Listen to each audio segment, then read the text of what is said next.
Hello and welcome to Wireman's Whimsy. Today I am doing a special request video. Mary had watched one of my Friends Are Like Seashells card videos, and I had showed how the die from the Seaside Seashells dies and the embossing folder from the Seashells 3D embossing folder work together. And she had asked how I colored them.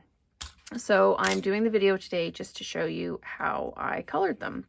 First of all, we need to cut out the die.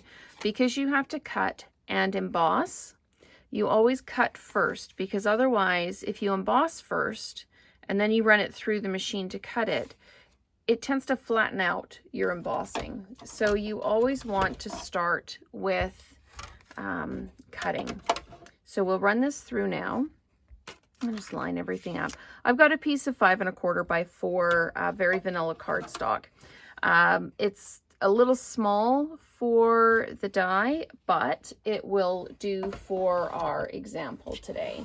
So I'm just going to run this through the machine, and then we will run it through again with the embossing folder, and then we will color it. I tried a couple of different ways to color, one of which was using the blending brushes. What I found is the blending brushes didn't work quite as well as the sponges work. So I'm just going to put this off to the side here, and we'll get all our pieces out of the way. There are lots of small pieces that come out on this one. So basically you've now got a blank. It's just the die. So what we do is we now fit this in to the embossing folder, and you just lay it over top, and you can see where the pieces need to be, and you just line it up as best you can, close it over, and run it through. So we will run this through, and then we will start coloring. So thank you very much, Mary, for the request to show how I colored it. I love getting viewer feedback and being able to do special request videos to make sure everybody's getting everything that they possibly can out of the videos. So now you can see it's embossed. And all I did is I went in with the sponges. This shell here I did in Sahara sand.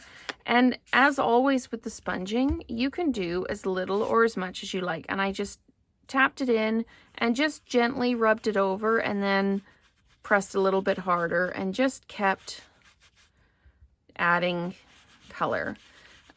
So whenever you feel you've got enough color on there, you just stop. And you can always go back and add color in if you want.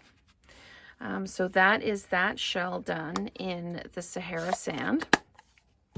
And I'll just follow up with some Coastal Cabana. I'm not necessarily being true to what the colors on these shells would be.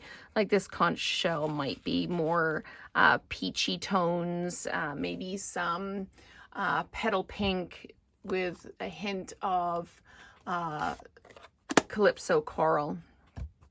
And even the new pale papaya would work really well with this one. So this is the cinnamon cider, and I did the large shell with the cinnamon cider. So I just dabbed in and then swirled around. And like I say, you can do as light or as dark as you like. And you just keep going around. And I love how the higher bits or more proud bits on the embossing take more color. So you really get that strong definition in there. So you can also go in if you want afterwards with your Stampin' Blends and color in the fronds if you want.